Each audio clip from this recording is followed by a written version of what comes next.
Hey guys, in one of my last videos I had a chance to build this wine box for a single box of wine. It's kind of a special occasion kind of a box. I built this out of premium walnut. I used some maple on the back and some hard maple on the front. It's a pretty basic box, but there are some things that are kind of unique. This pattern that I burned into the wood with my engraver was kind of cool. I made a nice little handle for it that clicks into place, and probably most important was all the way around I made 45-degree cuts, and I don't know if you can see that. I'll try to zoom in, but that was a little bit hard to do. Very good practice for me. Oh, and I also engraved it for the people that are getting this box. It's a secret, so don't say anything. It was a lot of fun to build, and I wanted to try doing a couple of more like this. Let's get started.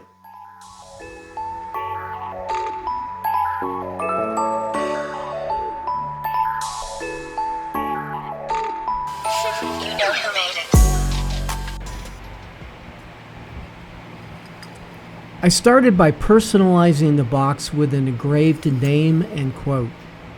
I'm not sure this was the best way to start, but without a camera technology on my laser engraver, it's a little difficult to get that exact alignment. So I kind of needed to clean it up after I engraved it to make sure things were parallel and perpendicular. It worked out okay, but next time I think I would try to build the box and then engrave it. Lesson learned. Because I made so many 45-degree cuts and 90-degree cuts on these individual pieces on the box, I had to kind of map it out ahead of time and then cut the individual pieces. And when cutting each piece, I tried to sneak up on the line to make sure I had it right. And with the table saw, sometimes the second or third pass I had to go through to ensure I got it right. I didn't want to go over because I can't add wood, so I kind of worked my way up on it. And for a box like this, I believe it's imperative to use quality blades that are sharp. I invested in a Freud rip and crosscut blade a while ago, only to use them when necessary, and this was probably the best woodworking investment I ever made. I wish Freud would donate a blade to me every time I said that. Grain alignment across the front and the top of the box was important to me. It was imperative for this project, and I think that gives the box a much more refined look. And I use blue painter's tape, if you can believe that, to glue these pieces together on the critical joints. It's worked well for me in the past, and it's just been a success, so I used it again. There's a lot of 45-degree cuts on this box, and because I'm really trying to make the corners sharp and seamless, and I've done everything I can to try to get a quality cut, sneaking up on the cut line, using a quality saw blade that I only use for these kind of cuts, and then very carefully gluing and taping the corner to make sure I get that quality corner. It works out pretty good. I'd be happy to hear people's comments about how they build a good corner on their boxes. This has worked fairly well for me over the last few years, but I'm always open to suggestions and looking forward to learning new things. Now with this box, I spent a lot of time sanding it. You don't see as much of that in this particular video. And I did something a little different. I went all the way up to 600 grit sandpaper. Yeah, 600 grit. And it gives it a really nice, smooth finish on the outside. Obviously you can't see that probably, but I can feel it. I don't know if 600 grit is required, but I wanted to try it. I had it available and I wanted to give it a try, and I really do think it gave it a nice clean finish. Now with this particular design, I really kind of like that angle on the front cover that comes off. It kind of gives it a different perspective, and something I've seen a few times, but it's not as simple as the first box I showed you, where I just kind of slid the lid open and then shut. So, hey, let me know what you think in the comments. I like the box, but like I said, I'm open to feedback and suggestions, so let me know what you think. Have you ever heard the sign of a good woodworker is their ability to cover up mistakes? Or ability to admit mistakes and maybe start over? I don't know. Well, I've made my share of mistakes woodworking. I still enjoy trying to do it. And I am learning on how to most effectively cover up some of those mistakes.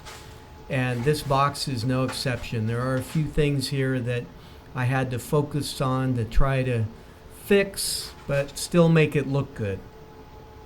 Now I could have used hardware here to latch the cover on. I really didn't want to do that. I wanted this to be kind of a pure quality wood box. And so I was able to use some tabs on the top and the bottom of the cover and have those kind of slide into place. And very happy with the seal that I've got, and kind of kept that purity in the quality of the wood.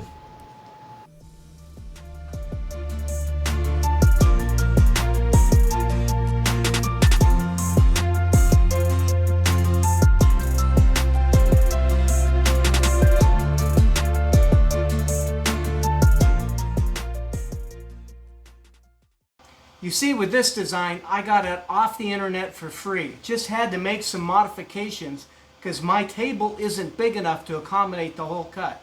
I have to cut it in 3 pieces. I did that, and I had to shorten a few things, modify the design, add some character to it, and here it is. For this particular wine box, I was cutting 8-inch Baltic birch. And normally I would have this thing completely enclosed.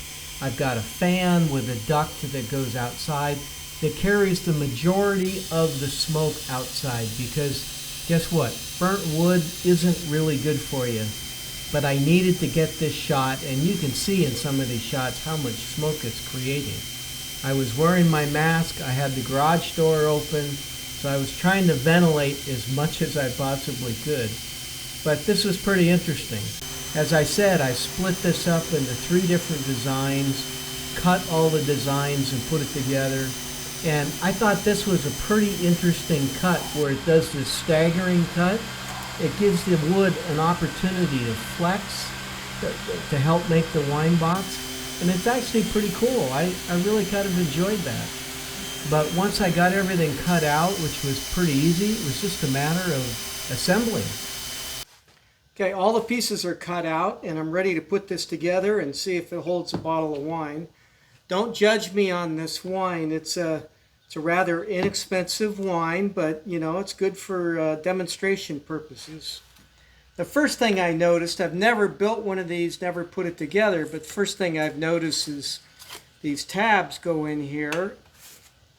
Very nice fit, but I would probably glue these in place with maybe some clear glue or something like that, super glue, because I want to make sure that they're nice and solid.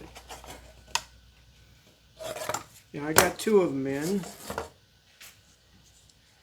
And then these, actually I probably want to put these in first.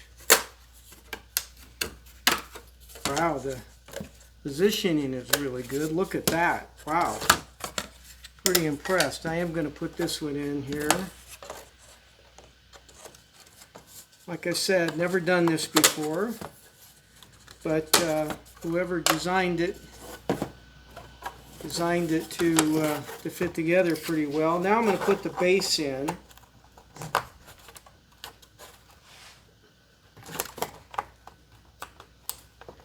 I may have to sand this a little bit to get these to fit in. Oh, that one went. There we go. Good. That is a nice fit. Now, of course, the last piece is going to be difficult because I got to get like both sides in at the same time and up. Wow. I can do it. We'll figure it out.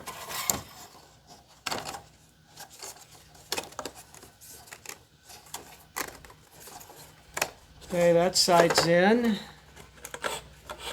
Now I'll get the other one on. Oh, get these to fit on first. There we go. And slide it up. Wow, look at that. And then I just have to fit the bottom piece in.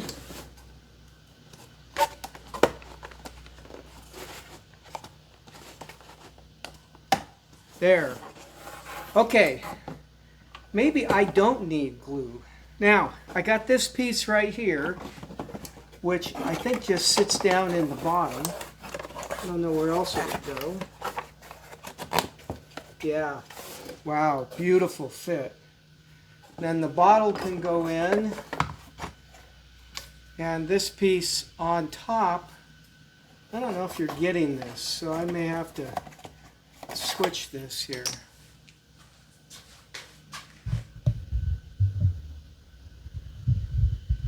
There we go. So this piece goes on top of the bottle right here. Of course, the hole has to be big enough to fit it. Here, a little cracking there because that's the flex of the sides.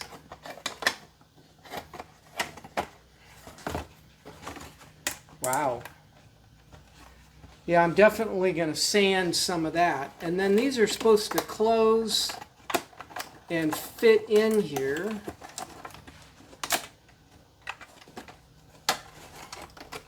Like that. There we go. Not bad.